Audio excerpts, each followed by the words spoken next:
Let's talk now to Mike Neville, former Metropolitan Police detective, because we've got plenty to talk about. The two-tier sentencing business has been suspended by the Sentencing Review Board, but I've also got a couple of other questions for you, Mike. A very good morning to you. About the sustainability question. We discovered this kind of partly by accident this morning because it turned out that Leicester police force, we should say, have decided to go around planting some trees.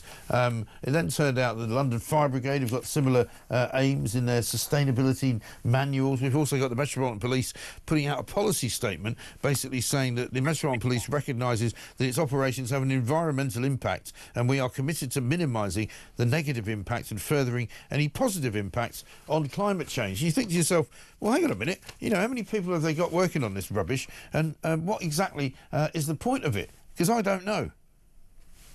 Well, I'm with you 100%. All the public sector, including the police, have lost their way. Yeah. The police should be preventing and detecting crime. That's what they should be doing. They shouldn't be planting trees or bothering about political correctness or whatever else.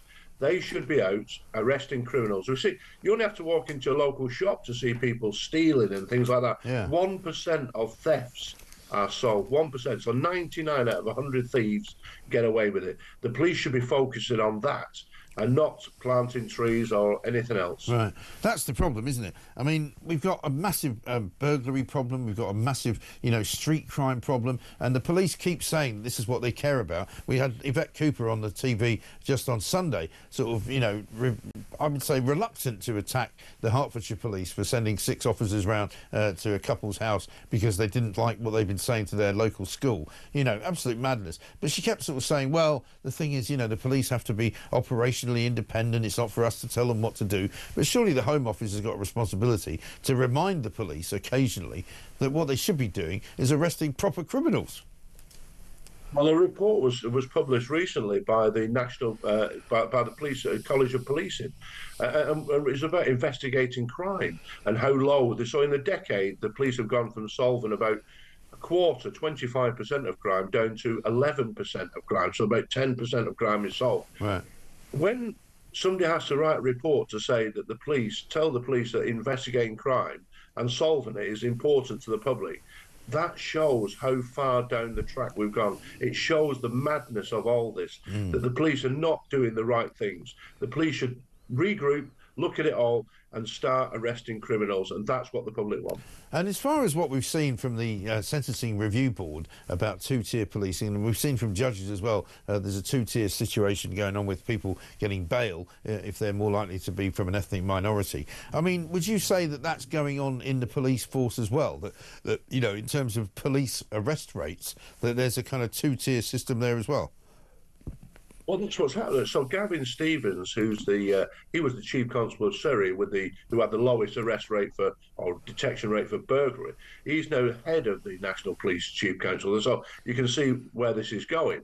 They published reports saying that they want equity, so they want an equal number of people arrested. So that will mean the police have to arrest a number of elderly Asian ladies who are probably the least crime committing people because they're arresting too many black youths, for example. It's utter madness, Mike. This is where we're going. So they have to get the sort of balance right. I mean, it staggers me that they've got these big departments as well, which obviously presumably have to deal with all of that, you know, what you might call the wokery of making sure that the arrest levels are right for certain different types of people, but then also a climate change kind of department as well.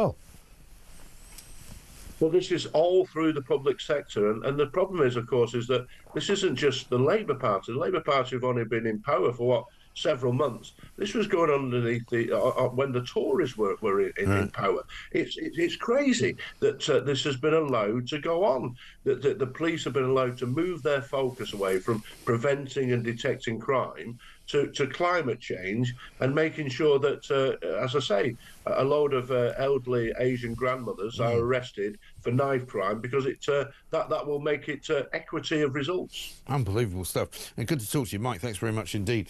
Got this from Angie, who says, "Morning, Mike. We had to call an ambulance for my dad yesterday. All the paramedics were absolutely amazing, but the first ambulance came with just one paramedic. He ran loads of tests on my dad and decided he had to be admitted to hospital. But as he was on his own, he couldn't take my dad to hospital, as my dad would be alone in the back. So he had to call for another ambulance, which turned up with 3 paramedics. So we had 2 ambulances and 4 paramedics. Then, when they did take him, there was no room in our city hospital, so he had to be taken to another hospital 20 miles away." I mean, Angie from Peterborough, this is unbelievable, isn't it?